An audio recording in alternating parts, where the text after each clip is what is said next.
For those of you, I think most of you know who Travis is, but background here, he's a professor of art at Ripon College, where he teaches courses on art history and museum studies. He has served on our board here, and he is currently our official liaison between the Historical Society and Ripon College, helping the Kennedy students with the internship program. He's helped create temporary and permanent exhibits here at the Historical Society, and has written then and now columns for the Ripon Commonwealth. He and his partner, Matt Koski, live in one of Ripon's Victorian homes. He recently spent his sabbatical researching Ceresco and the Wisconsin phalanx. We'll talk about that tonight. Tonight's program is being recorded, so eventually it will be available on the website for viewing there. So please welcome our friend and colleague, Travis Nygard. Good to see you all. And thank you so much for coming today. I couldn't be happier to be here today to share my thoughts on Ceresco. And I'm happy to be thinking about this topic because I've been fascinated about it for several years. And as David said, I really enjoyed digging into the topic over the past several months. So Ceresco was our local utopian community founded on the principles of the French thinker Charles Fourier. And to understand what it was like, I think we need to be thinking about what the people there experienced on a kind of human level. So this was an area that was filled with idealistic, eccentric, and completely fascinating people who were debating, experimenting with their lifestyles amidst national scrutiny, and they could also be quite controversial.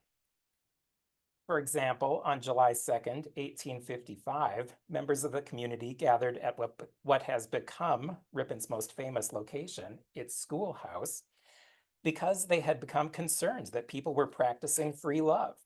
They appointed an investigating committee to review books that had been circulating by Thomas and Mary Nichols, and the committee was also charged with ascertaining the positions on free love of the local newspaper. So this era is fascinating, and I'll return to that little anecdote later. And I'll also be sharing a bunch of context and other anecdotes and stories. So this community, which was named after Ceres, the goddess of agriculture seen here, was based in the Longhouse of Ripon and the whole surrounding neighborhood. And it's been capturing the local imagination for over 180 years. Before I begin, though, in more detail, I would like to thank all of the volunteers at the Historical Society who have helped me to learn so much about these things, also my colleagues at Ripon College, and also our public librarians, because they've helped a great deal as well. And then if you could hold off on asking questions and discussing until the end, that would be appreciated as well. I also hope you like artwork because I'm an art historian by training, so I'm throwing in a bunch of images for you. And we have various maps and artworks and other items for you to look at after the talk if you would like. So today I'm not sharing just a single story, but it's more of an essay with multiple turns. And I hope it creates a kind of composite portrait of the community. So after a brief introduction, I want to backtrack a little bit and think about Native American history in the region, and then keep thinking about the phalanx in its heyday, which is what the utopian community was called, a phalanx.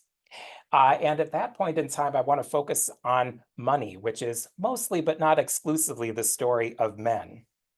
And then lastly, I also want to explore the history of love during the phalanx and the after years when it no longer existed, but the people continued to be in town and thinking of themselves in different ways. That captures more of the history of women in the area.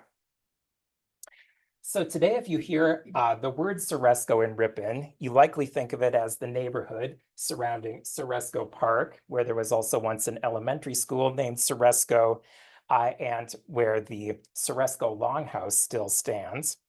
That's not wrong, but when Ceresco, as a community was at its heyday as the Phalanx, during the 1840s, it was actually much larger, and it contained a lot of what is today our community, including parts of the business district where Dollar General and Domino's Pizza are today, basically the entire area where Ripon College is located, much of the residential area, and also a lot of what is today downtown.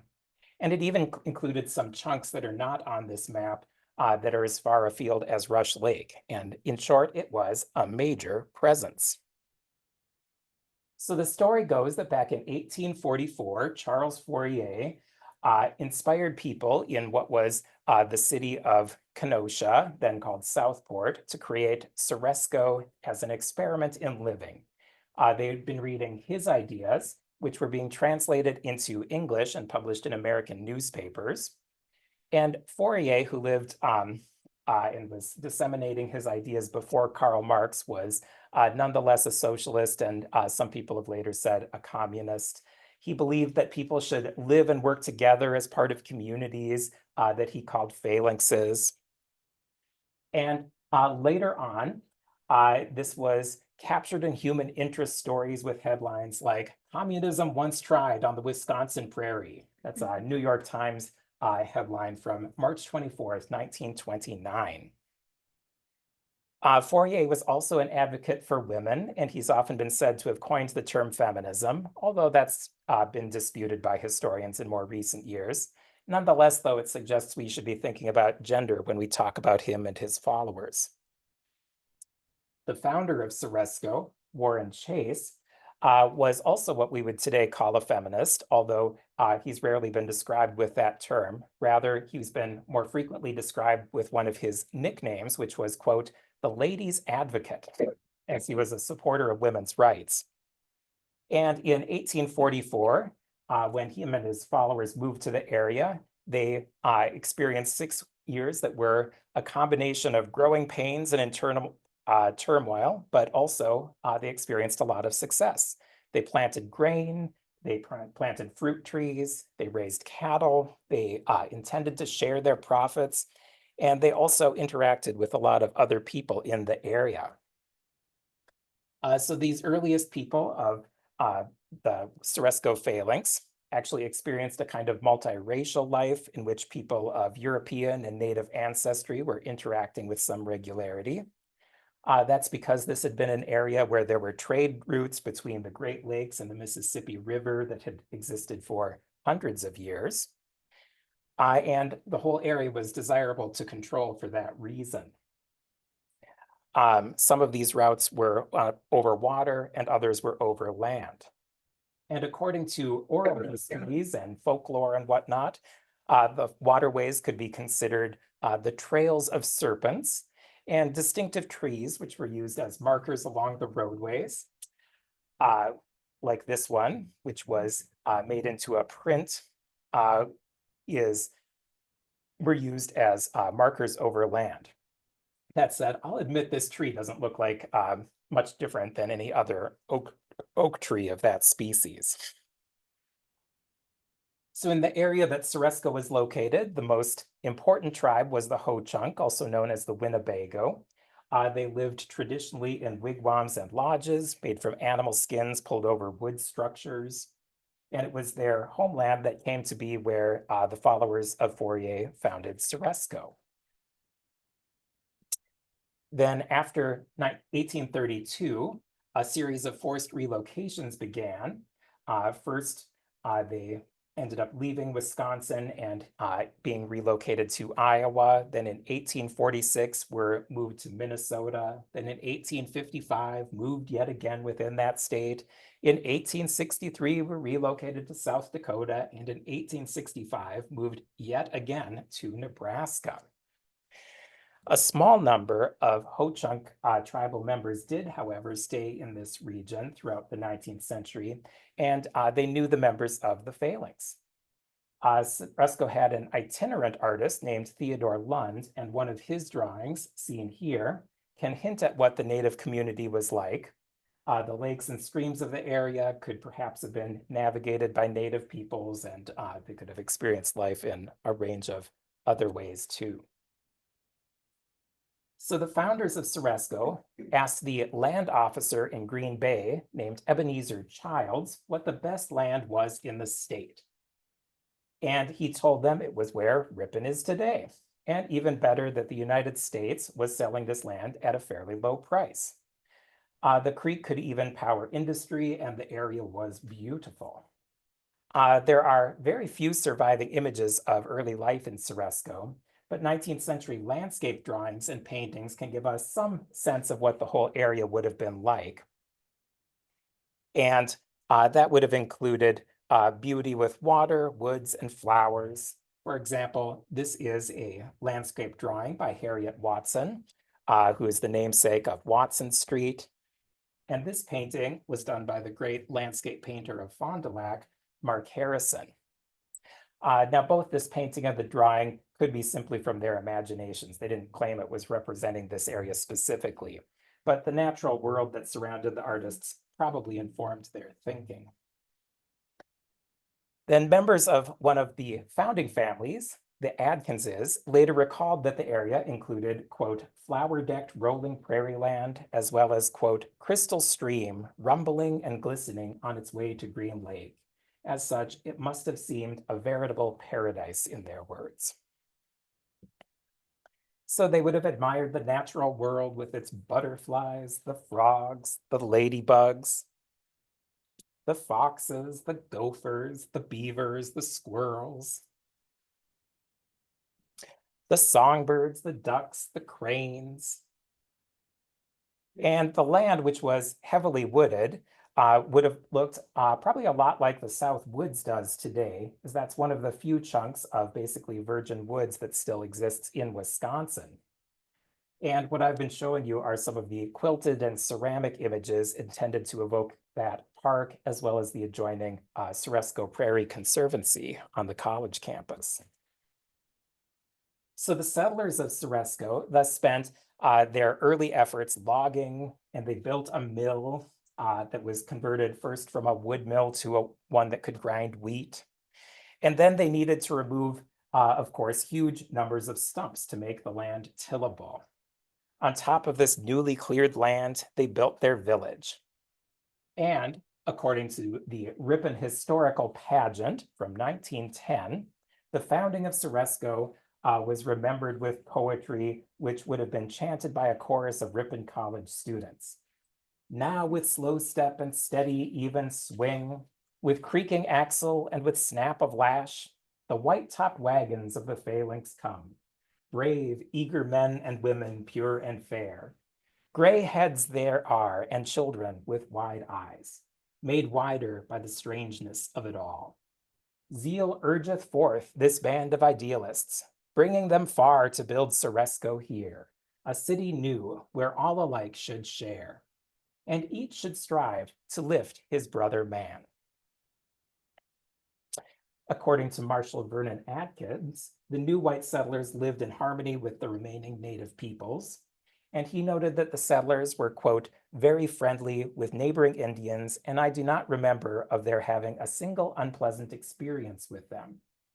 And then he went on to testify about native children that, quote, I have heard my mother, Elizabeth, say that after they had moved to the farm, it was not at all an unusual thing to have 1 to half a dozen or more Indians walk into her house while she was at work. They would stand around and watch her a while, and if she had anything like cookies to give them, usually do so, which they would accept with a grunt, and when she thought it time for them to go, she would wring out her dishcloth and with it motion them out. They would laugh and go on a run.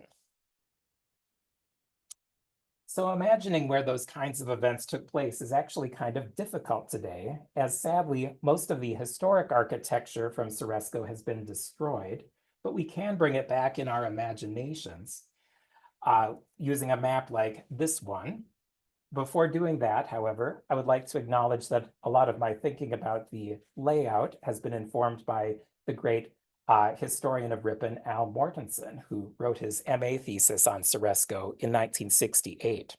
And this is quite indebted to his thinking. So the bustling center of Ceresco was the intersection where today Domino's Pizza and Dollar General are located. having built on native causeways and the road that historically connected the village to adjoining Watertown. Unfortunately, this neighborhood looks quite different today than in 1850. An archaeological report tells us that when Highway 23 was modified back in 1965, the area was actually bulldozed and raised with about 16 truckloads of fill. Thus, it's kind of unlikely that we will easily find foundations of buildings or artifacts there. But that is where the mill was located. And unfortunately, we don't know exactly what it looked like. This is an imaginative rendition from 1960, which was made by the great Ripon artist Eve Faustman. In the print, you can see water cascading around and through the building.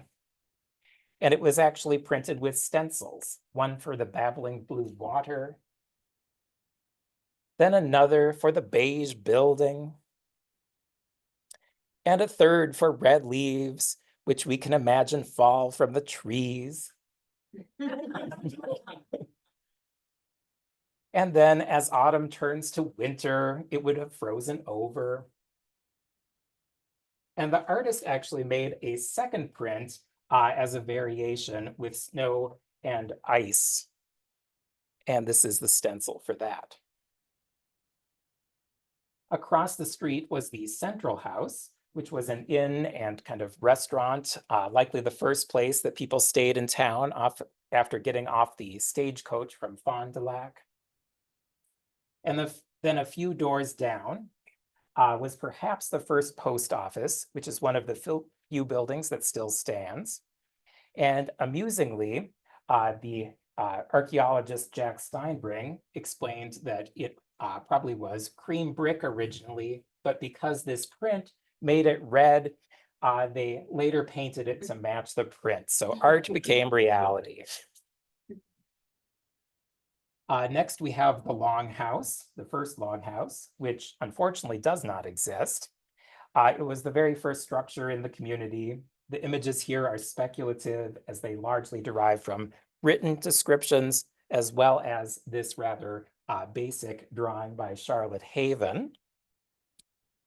And amusingly, the archaeologists of the 90s said the best image of the first Longhouse was the one made for this commemorative plate from 1981 by Lester Schwartz. So that is highly regarded. That said, I think that the newer mural by Rafael Salas downtown from 2014 should be able to compete. And in it, you see the Longhouse balanced on top of a bunch of toothpicks made into a scaffold. So the building was made with wooden pegs, as nails were expensive. Some of those pegs actually survive in the collection of the Historical Society.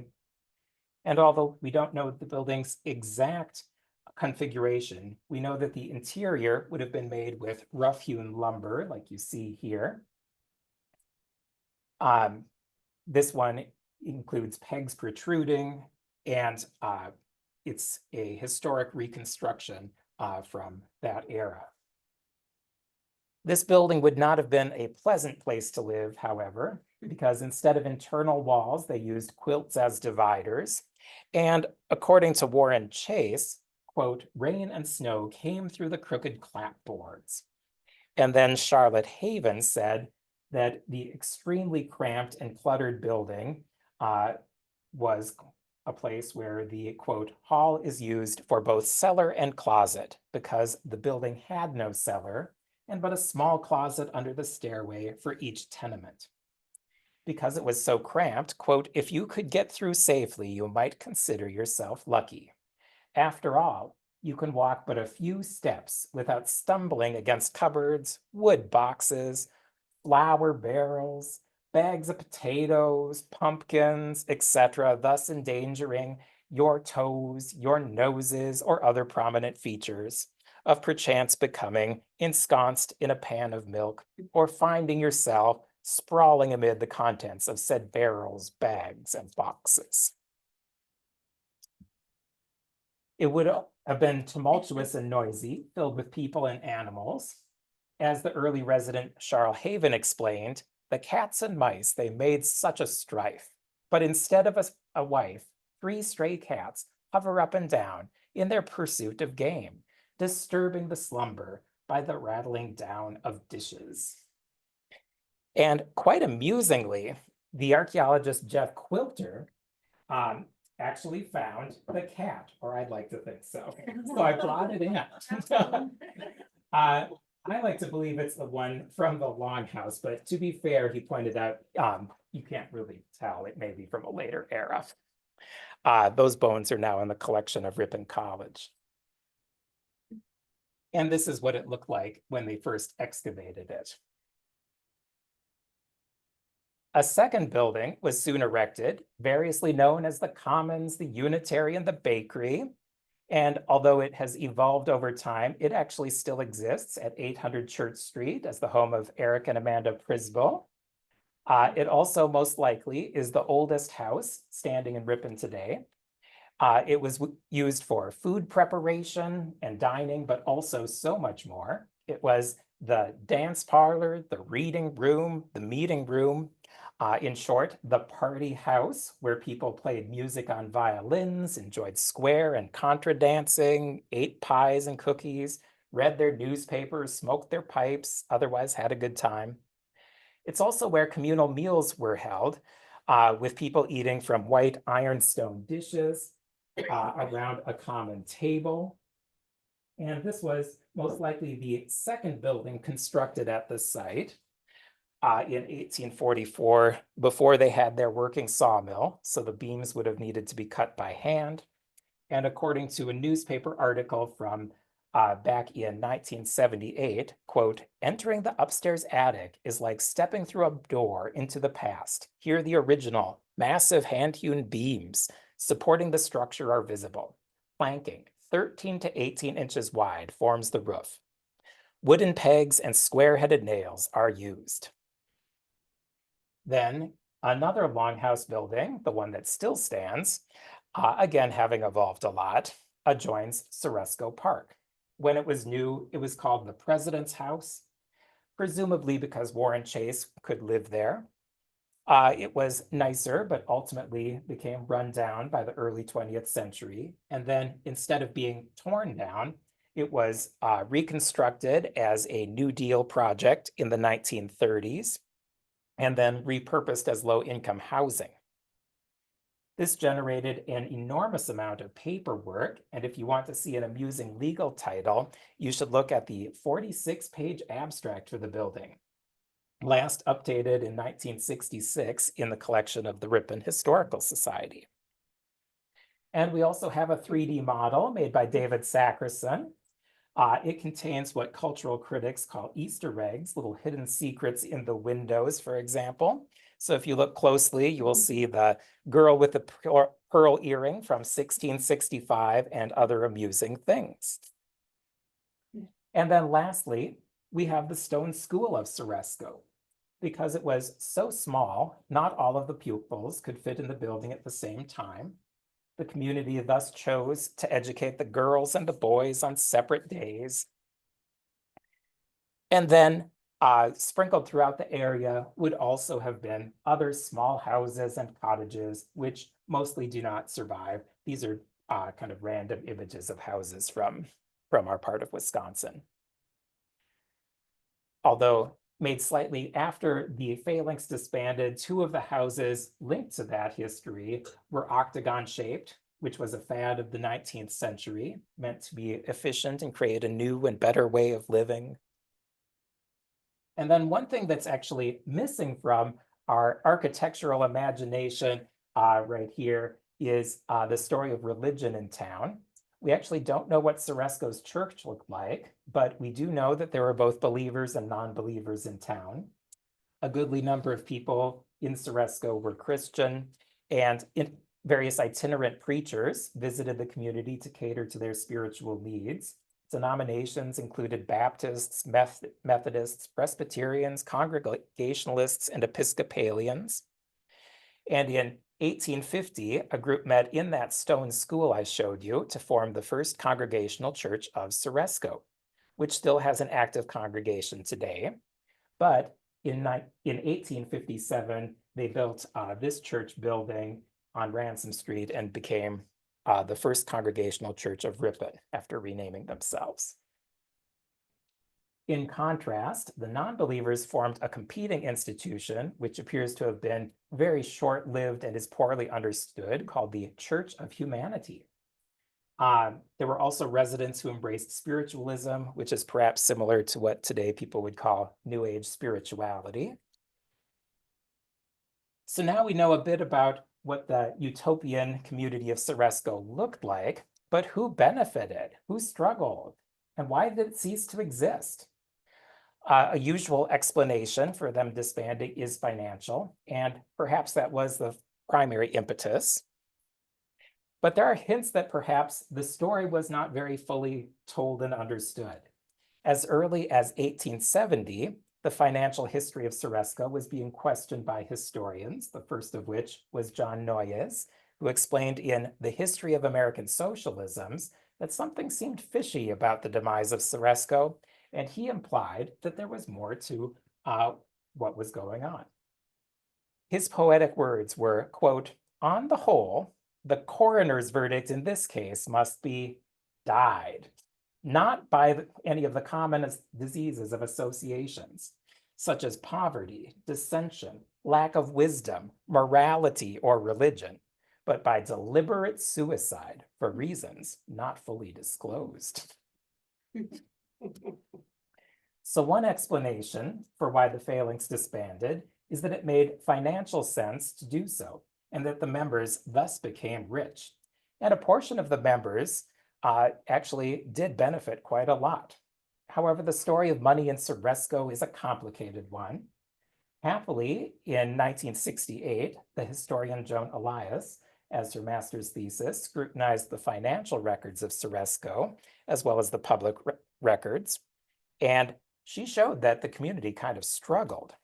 When Ceresco was first incorporated, the legislature of the Wisconsin Territory actually balked at their request to create a communal association. The legislators were concerned that the community may not live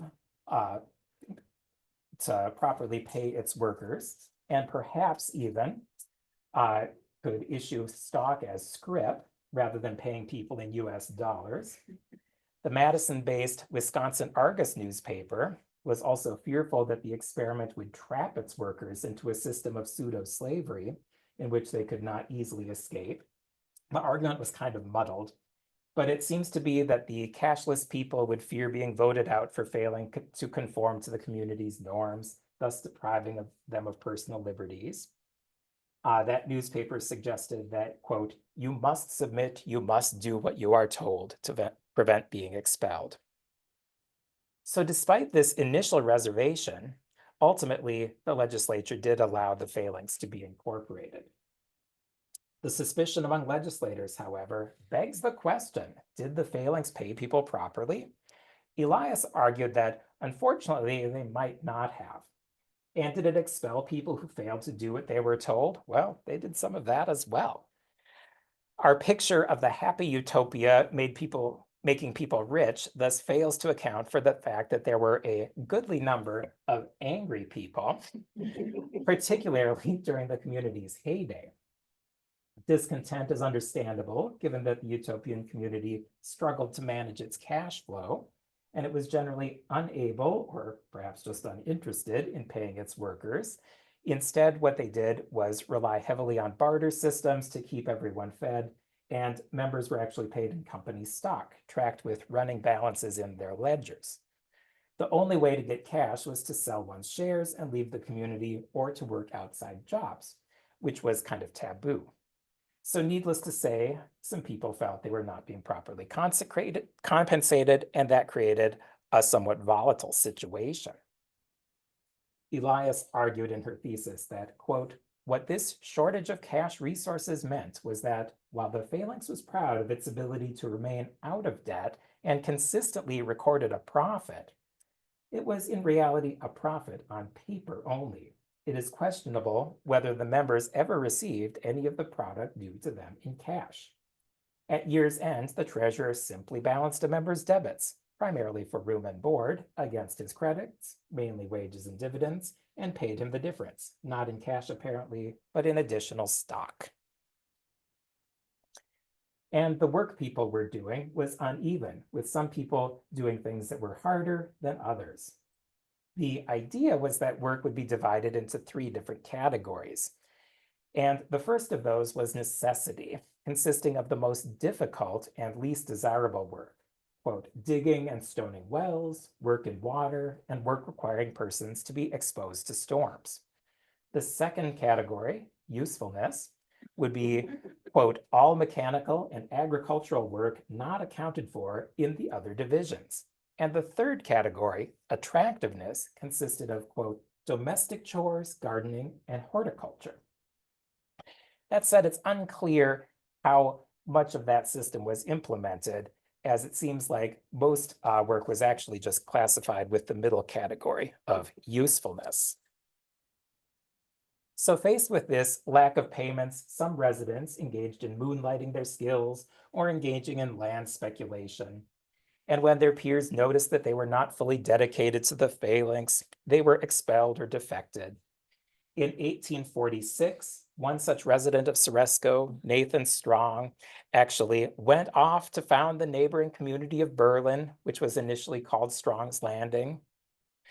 Another example of strife involved Luther Parson, who was the president of the phalanx, but expelled in 1846. He went off to found Waukau, which was originally called Rushford. Perhaps less disgruntled, George Rounds and William Starr went on to found Eureka back in 1850. So as people started to leave, it became clear to those who remained that the way for everyone to make money was to disband the organization and split the profits. And that's basically what they seem to have done. So when the community disintegrated, first with some of those that I mentioned, and then later in its entirety, those initial vestors from the outside the area did quite well. And then people who bought into the phalanx later did less impressively. We know based on the censuses of 1850 and 1860 who the wealthiest phalanx members were, or at least some of them. Nathan Strong, eventually, who had gone off to found Berlin, had $10,000 worth of real estate in 1850, which would be about $400,000 worth in 2024. Jacob Woodruff, who was the blacksmith, and later came to own the Octagon House, owned $9,000, which is worth about $360,000 of today's money. And the celebratory story of people becoming rich in town and then the community dissolving can be further nuanced and go in a different direction if we start to fill in other aspects of people's lives. So if we focus only on the story, which ends in 1850 of the association disbanding, we don't get the aftermath of people that continued to live in town. And it omits the fact that a utopian kind of set of thinking survived and that there were later experiments in our area. That included an organization much more poorly understood called the Ceresco Union, which existed until 1857. Unfortunately, its records do not survive, but it was described in the newspapers, and it seems to have been basically a cooperative business and social group. We can also think about how people experienced this area on a personal level. So during the heyday of the phalanx, people also met and fell in love. Charlotte Haven noted that women played whist and euchre and chess with their bachelor friends who were, quote, frequent visitors. And given that there were more men than women in the phalanx, it seems probable women had many suitors. And the granddaughter of one phalanx member confirmed this, noting, quote, the girls had so many callers, they found it difficult to have any privacy whatsoever. But romance does require some level of privacy, and Harriet Haven, Charlotte's sister, commented on that, giving the example of strolls outdoors in one of her journal entries. She specifically referred to some of the individuals and their personal interactions.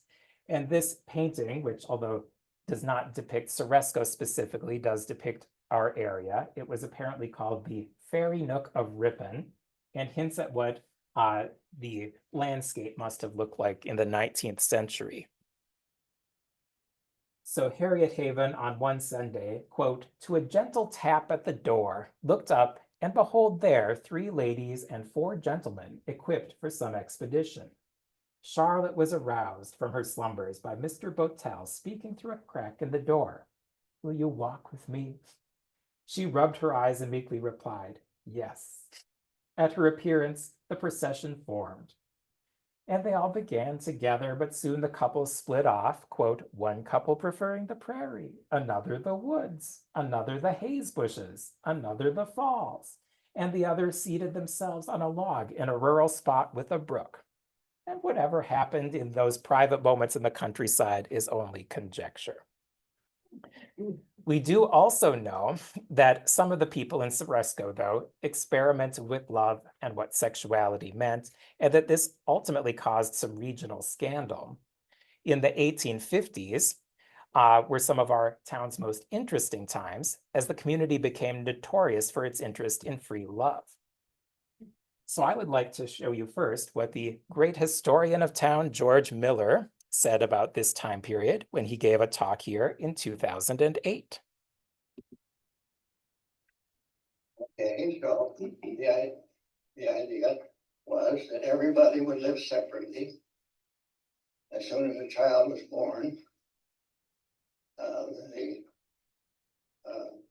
association would take it into a nursery, and the child, until he was ready for school, would be raised to see by nurses who really knew how to raise kids.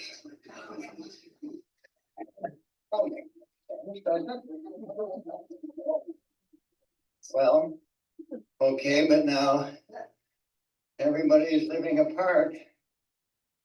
There's no marriage. So what do we have? Free love.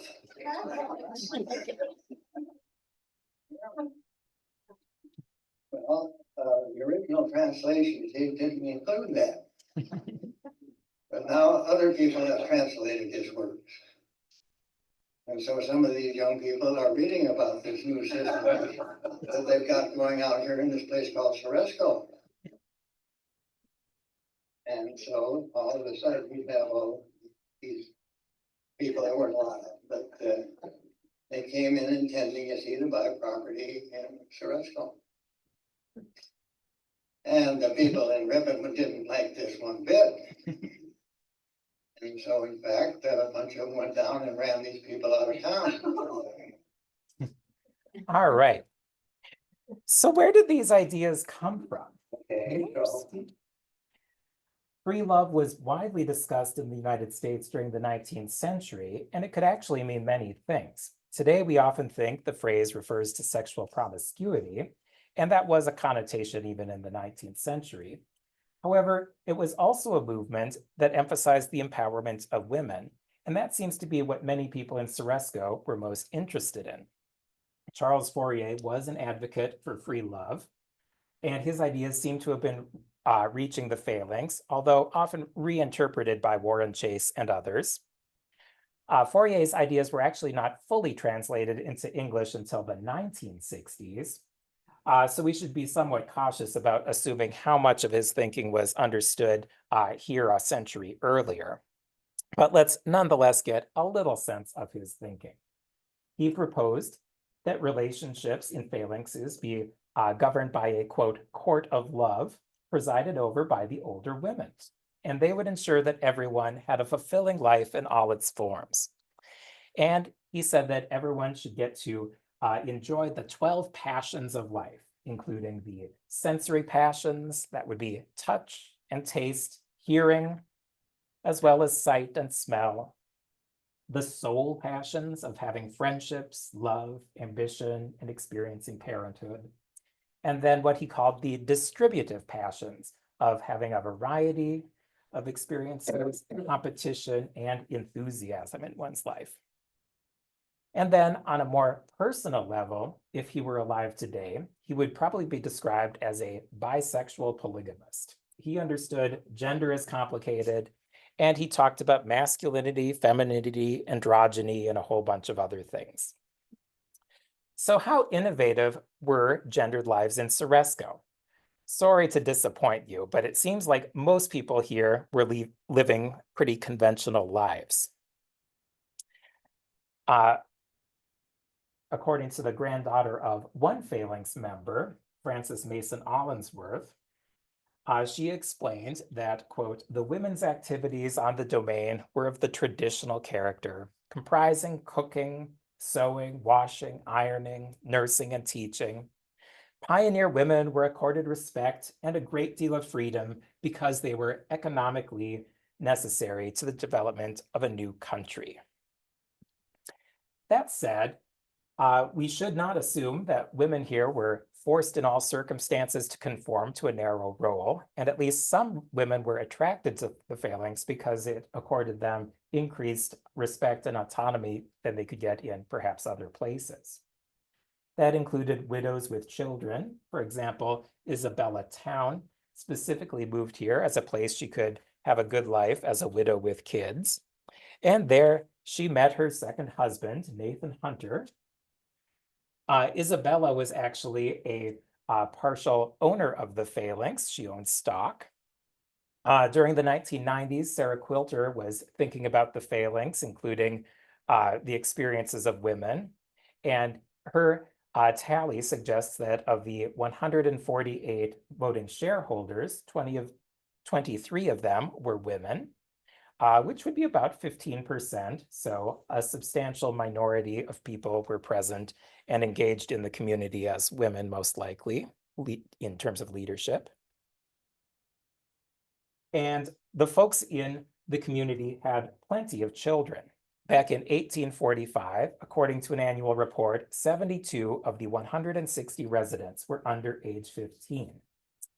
The young people could clearly be a challenge as they were, quote, mischievous and had, quote, dangerous depredations. And I'm not sure exactly what that means, but a clue comes from that artist who lived in Ceresco, Theodore Lund. He actually did not document the phalanx directly, but he made book illustrations that were inspired by the community. A few of these illustrations were published, but most were not. But an art history master's thesis by Joan Rausch reproduced the unpublished ones. This one shows a girl named Anna, and on the back it says, quote, seizing it quickly by the tail, she lifted it into the air and flung it with all her force into the pond. And she is shown holding a turtle.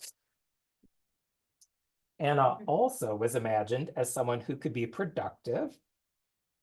The back of this one says, quote, Anna under the shade of a large tree, making fishing net.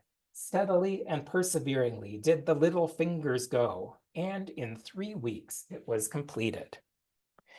And in still another drawing, she is shown causing worry by being vulnerable to attack. The back says, quote, a large mastiff dog came bounding from the house and seizing little Anna threw her to the ground. So returning to family structure in the phalanx and the broader community afterward, I note that as time went on, the interest in free love was deepened at Ceresco by a visiting eccentric individual named Edward Newberry. He was, in addition to being a free love advocate, a dentist, a phrenologist, an author, and a, quote, painter of window screens, who advocated for rational procreation. He actually disapproved of the, quote, blind impulse of, quote, falling in love, and thought that to find your mate, you should be very careful in your thinking and perhaps even to have to pass an exam. Then on July 29, 1854, Newberry announced in the Ripon Herald newspaper that he would be delivering 5 free lectures in town on the, quote, nature and perfectibility of the human race. The topics ranged from anatomy to beauty to the temperaments to world history to the spiritual to phrenology, which of course is the examination of bumps on the head. He also, to make the event even more worthwhile to attend, gave phrenological examinations at the end of each day. We don't have any of his phrenological charts, but one from Ripon actually does survive, of the head of William Starr, but it was an examination done by a different phrenologist. The result of Newberry's presence in town seemed to be pretty explosive. In fact, his ideas were so controversial that the Ripon Herald reported that the community held an indignation meeting at the Ceresco schoolhouse. There he was condemned for his, quote, humbugs, including having, quote, displayed the cloven foot by advocating for free love and, quote, common prostitution. This sparked a fascinating series of events that are chronicled in the newspaper, in which people debated love and marriage and sex.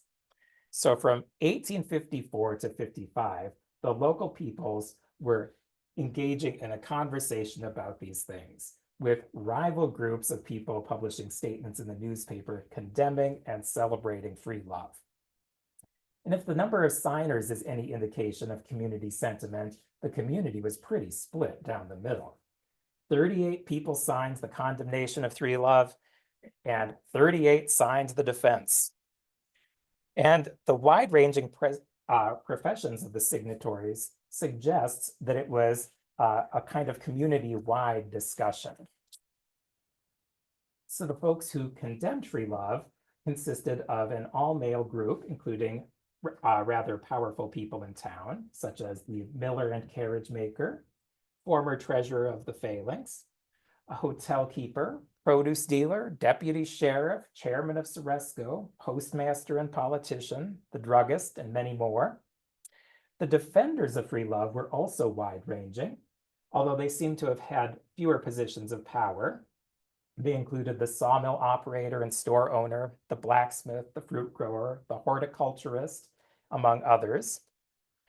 The ones that condemned free love passed a resolution in which they said that free love would, quote, lower the standard of moral purity among us. And they further resolved that if the people advocating for free love did not desist, they would need to use the law to, quote, rid this place of such a nuisance, of the preaching and practice of such doctrines, as well as ridding the area of the Ceresco Union. In contrast, the defenders of free love were also wide-ranging, and they were much more mixed in terms of gender. They included a defense of free love with gusto, noting that, quote, we believe that love is not a creature of legislative enactment, not can be bound or loosed by it, but that it is the result of an inherent law of attraction and affinity existing in the very constitution of things, and represents the presence and character of the deity, that we must love what is lovely to us and cannot help it, and die repelled by what is repugnant to us and cannot help that. It is not, quote, free lust and free licentiousness. It's notable that 16 of the 38 people who signed the defense of free love were women, suggesting that the issues resonated with their concerns, and based on their names, the way they signed their names, we can infer but all but 2 of them were married. Being married isn't surprising in and of itself, of course, because rates of marriage were high in the 19th century, but it does suggest that this debate was appealing, this position was appealing to married people. So why would they have been so passionately advocating for these ideas? I think it was probably not so much advocating for sexual excess, but rather reproductive education. And we can understand that if we dig a little deeper. So at a time when infant mortality was so high and women often died in childbirth, we can imagine that these people would be very keenly interested in any good information about successful pregnancy and childbirth. And we imagine the 19th century as a time where people were naive and prudish, but sex education, as this suggests, was being discussed on some level. In particular, at Ceresco, they were debating the works of Nichols and in particularly this book, Esoteric Anthropology, which has nothing to do with what we think of as anthropology today. Esoteric means little known, anthropology, the science of being human. So it's little known information about the science of humanity, I guess. It was published in 1853. It's unclear how many copies were actually circulating, but we know they were being sold by the bookseller E.F. Brewster, who claimed to not be endorsing the ideas, but just rather facilitating a broad range of reading options. And it discussed bodies and health broadly, including illustrations of the bones, the muscles, the major organs, and even microscopic cells. It was notorious, however, as one of the first books to discuss human sexuality, and its frankness was likely shocking at the time. He included illustrations of reproductive anatomy, noted centers of pleasure, said sexual intercourse was natural and essential, and even described 6 different methods of contraception. He discussed prenatal development and perhaps because most Americans were familiar with livestock, being on farms and whatnot, compared human embryos to those of chickens and dogs. And he provided practical information about childbirth, including specific techniques for positioning and turning the fetus to ensure a more successful birth.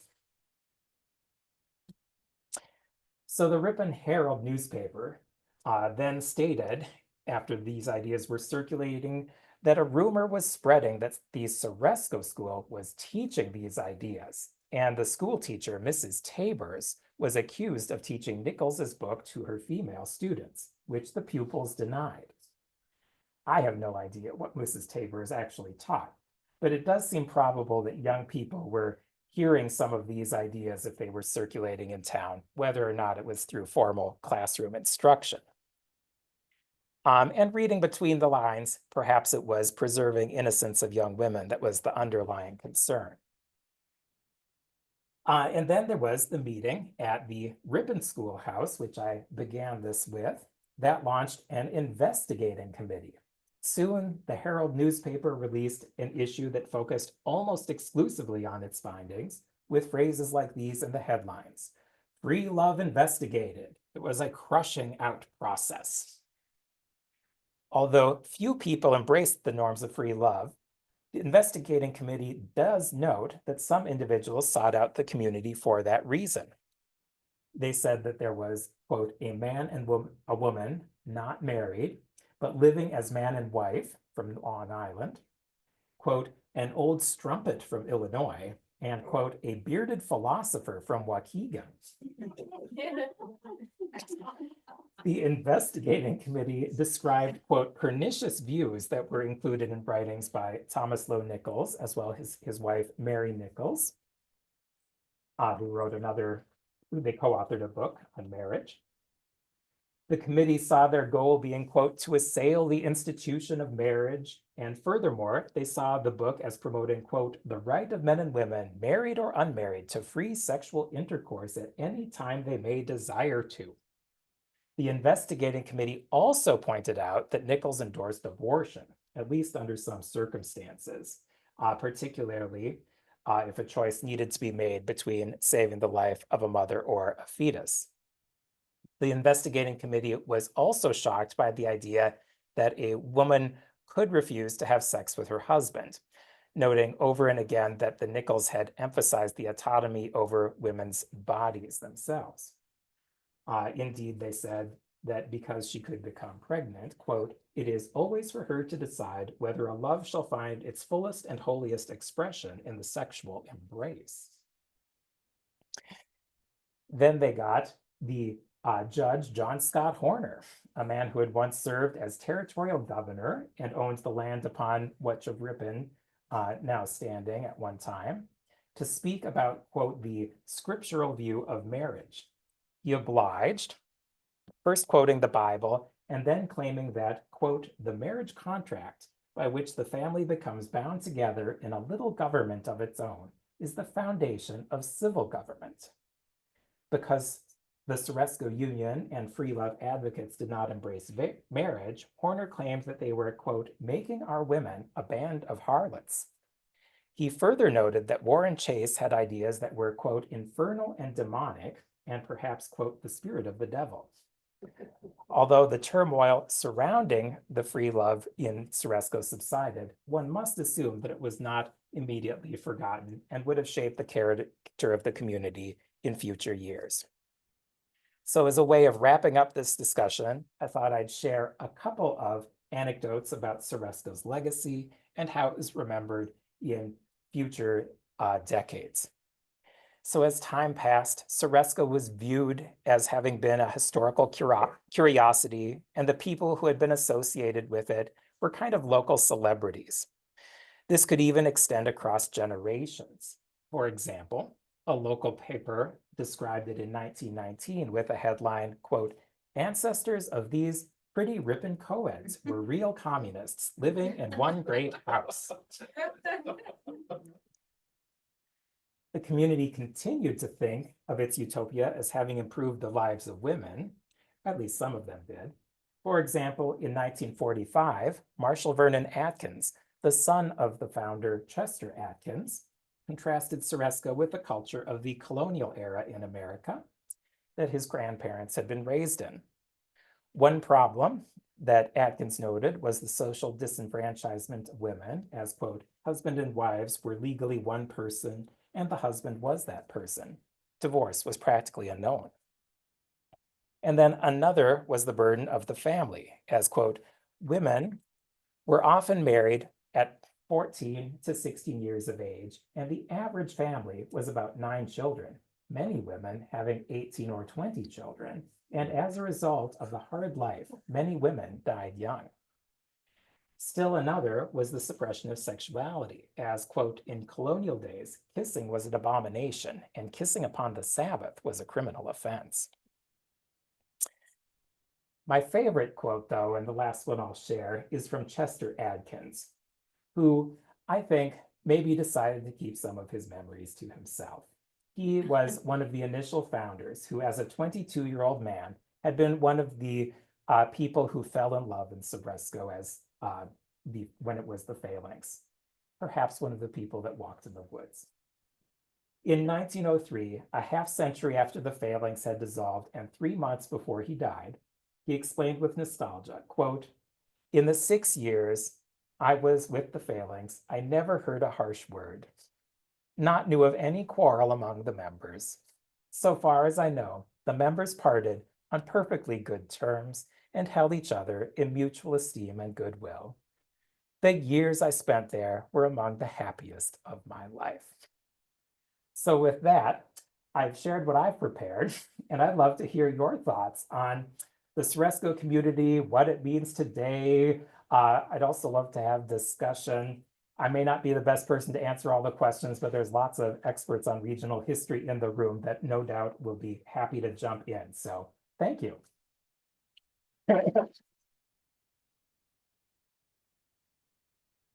Oh.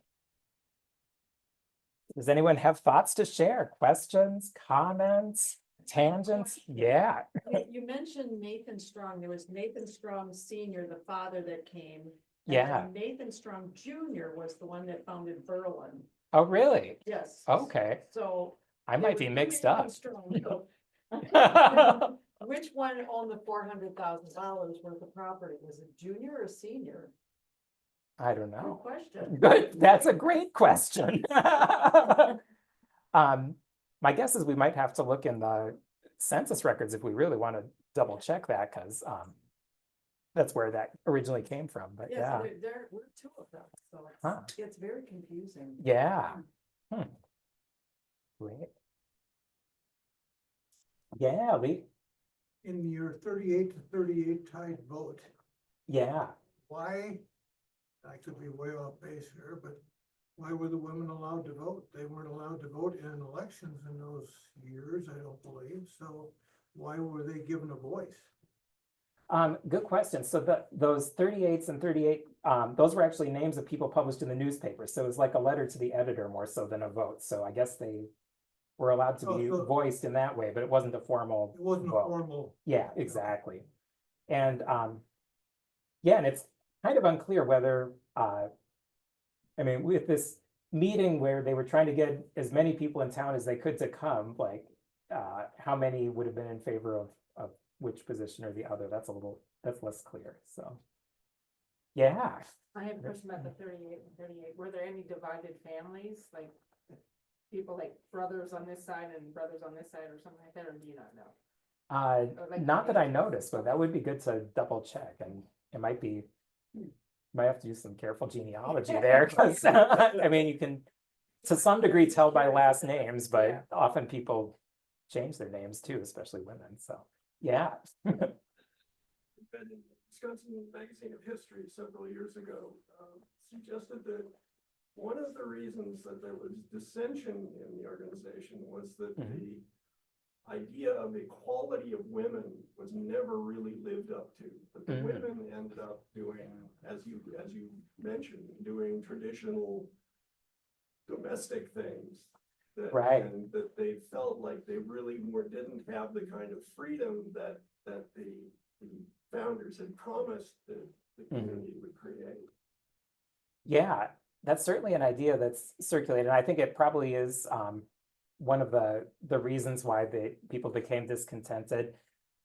Particularly, so the way that the part of the history of the phalanx worked was that initially the idea was that everyone would have all their meals together and would kind of really live together communally. Later on, they said people could kind of form their own little households and whatnot, but then still there was the option of eating communally and whatnot. So I think there was one take is that there were a lot of maybe single men there that liked the idea of the women doing the cooking and cleaning and so forth from them, but then they were also doing it for their own families as well. So it's kind of like maybe an early example of like you've probably heard the phrase the second shift, which is, women doing double work in various ways, things like that can create a lot of discontent. Yeah, it might be hard to prove. I suspect that probably was part of the case. I mean, we don't have like work log. I mean, we don't have like people breaking down what they did every day by hour or anything, but yeah. I think it's important to remember that this was an experiment. And one of the things that the women that could come, they could be voted in and buy stock, but they could never become a part of the governing council. Oh, So okay, you could, yeah, you could become a member, but then that was pretty much the extent of it.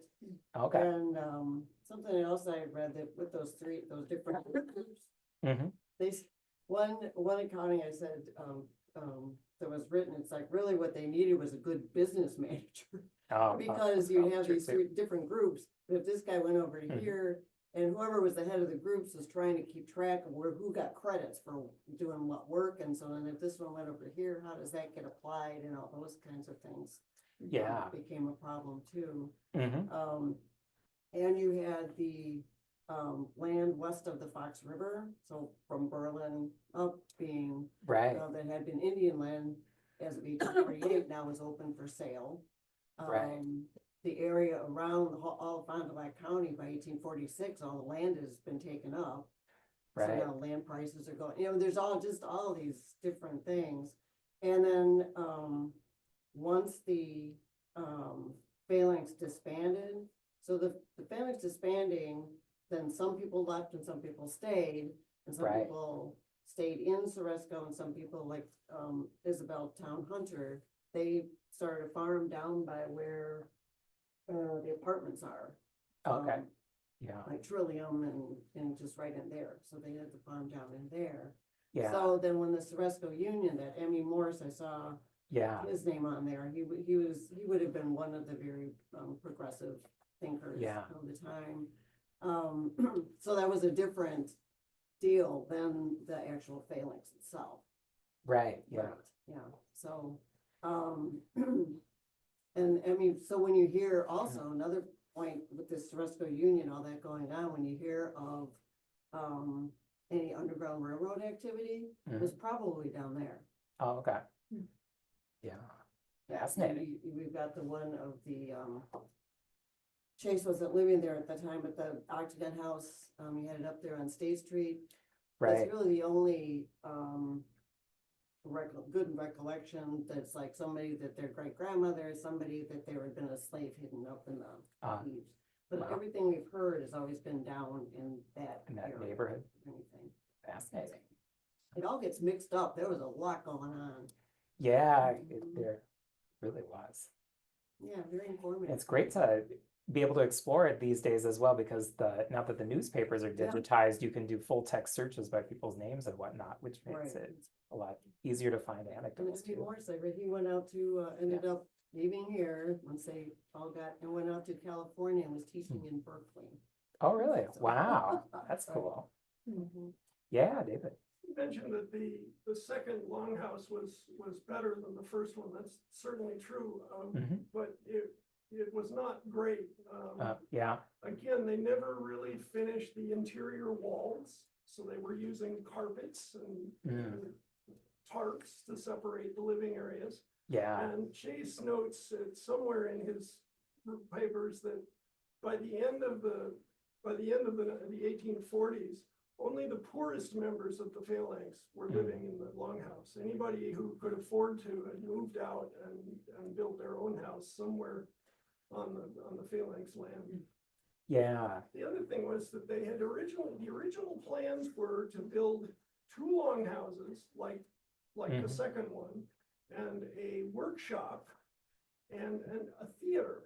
Oh, okay. And Yeah. those things never happened because the group, probably because the group didn't last long enough and there wasn't Right. enough cash to do it. Yeah. Yeah, that's fascinating. Huh? So Carol, you can correct me, but this, Mhm. from listening to Professor Bill Woolley, my Mhm. understanding is these people came from a specific area in New York, the state of New York, to Kenosha and then here. So they were very highly educated people that already had this thought process in place Mhm. from New York coming here. Mhm. Am I correct in that, Carol?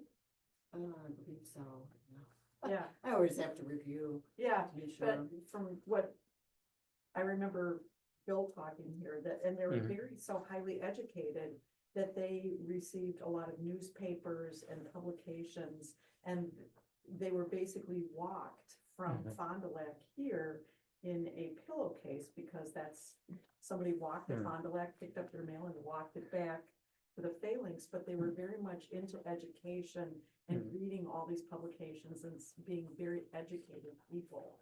Yeah. And I think that's where our foundation came from, Ripon College, that there were so many educated people in this area. Yeah.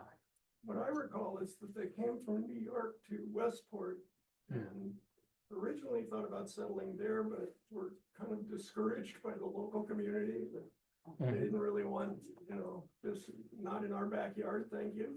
Mhm. And so they looked for easier and cheaper land, but they found up here. Oh, interesting. Yeah. Yeah. Oh, Do you know if there's any evidence of connections between the different phalanxes across the country in the 19th century? I mean, did they have like a network of communication at all, or? yeah, actually they did. And actually a lot of our information comes from that communication.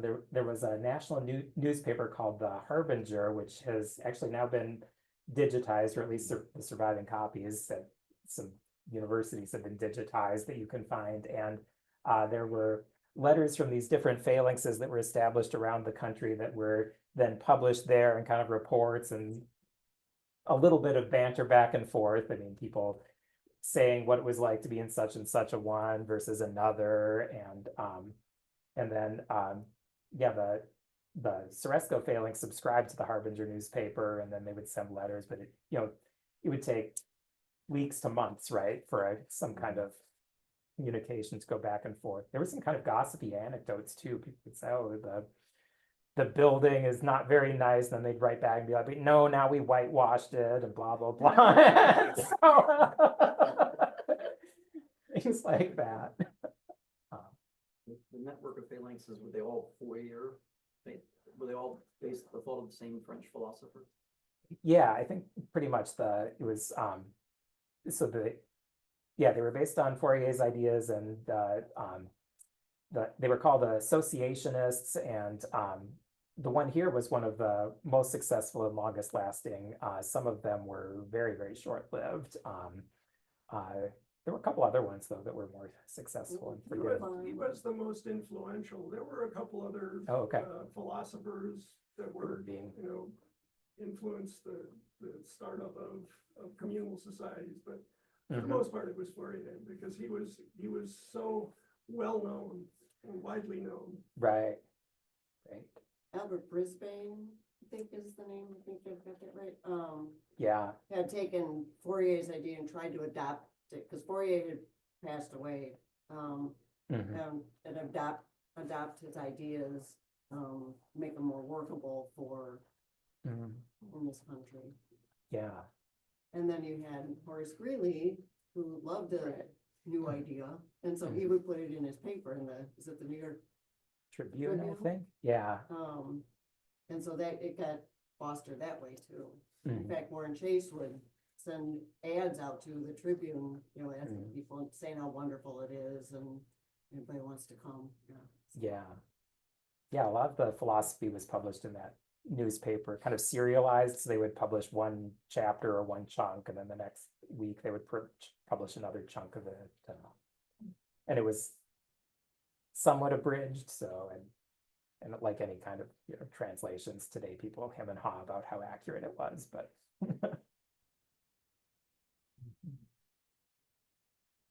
Yeah, The longhouse that still stands, was that the first one or second? the second one. So. Where was the first one located? So I believe that was more like on the south side of what is Ceresco Park. So there's just other houses there now, and At the Perhaps end part of the- Warren Street, there's a ranch house. Uh-huh. No, there is, yeah. Yeah, Mhm. But yeah, it was, I guess, in very poor condition near its end, and was just torn It was down, right? probably in poor condition when it was built. Yeah, that's probably true. Combined several existing buildings, Oh, yeah. shoved them together to make one longhouse, and then Mhm. turned it into a dwelling, and I imagine it was pretty rough shot. Yeah. So Yeah. I just have a comment. We got a donation here at the Historical Society just about a week ago. Karen took it in. So if you leave out the back door, there's a stone sitting outside next to the barn that says 1844 on it. And it was somebody that came to Ripon at the same time that the phalanx was established. And Harold just had an interesting point. Well, maybe they didn't want him. So they had to accept people into their phalanx. And this guy came at the same time and settled almost just down the road from where he had a farm, sort of down the road from them. So I'm wondering now, was he accepted into the phalanx and he wasn't, so he bought this land? But the Mhm. rock outside, as you see, sat on his property, which would be across from basically Route 23 restaurant run right now. And it was found in a rubble pile in Mhm. another city. It was Wow. taken out of rivet, dropped in a rubble pile, and it just came back to us. So it says 1844, it's a man named Willard who owned a stone quarry there. Yeah. So I just think that thought process that Carol brought up was very interesting. Well, maybe they didn't want him in the phalanx. So some people wanted to Possible. join and they weren't accepted. There was a blacksmith that settled out on the highway on the way to Mhm. Pickett, that he wanted to join the phalanx, but they already had a blacksmith, so they didn't want him. So he established a blacksmith's shop just a little bit, just before Pickett. Yeah. How do we know the stone is from here? Doesn't say anything else than 1844? It says 1844, the name of his farm, then 1896, and his Ah. name. Ah, So we actually can look at plat maps and say yes. And then the Hedrick genealogy gives us a background on him. Yeah. And we can look in the papers and confirm that, yes, he owned that land and he had a stone quarry there. So Mhm. the stone was right off and that's where the rubble pile was, is where his quarry was. Huh, So they interesting. took it and they moved it to another city and it was discovered and it's now back behind us. So I think that's Yeah. interesting that he came and established the land in 1844 at the same time the phalanx did. So Yeah. it'd be interesting if we could find out, well, maybe they didn't want him, like this Maybe you blacksmith. interviewed them and said no. No, I don't. Yeah. I wish that information was still there, but 1844 was our first settlers in this area, basically, so. Yeah. It's interesting that stone that's sitting right next to the steps to our barn was just returned this week. And that question just arose tonight with Carol. saying, Yeah. Yeah, I'm a little unclear how people were evaluated, but I know it was not automatic that you could join. It was, you had to kind of apply, and I think there was kind of a trial period of some sort, and then Yeah, it was eventually you could closed become a for full private, member. Yeah, Which is one of their problems too. right. All right. Well, unless there are any other comments, all right. Thank you. It's great chatting. So if you would like, as I said, there's some stuff up here you may want to take a look at. Some of the details were actually taken from these maps, so they're kind of fun to look at. The phrenological report is here, the pageant, and then this is the kind of dishes they most likely would have been using called ironstone, which is kind of like stoneware today. And there's the cat. The model of the longhouse is in the front room. Yeah, definitely take a look at that, and there's some of the other interesting artifacts in the front room as well. Thank you, Travis. You're welcome.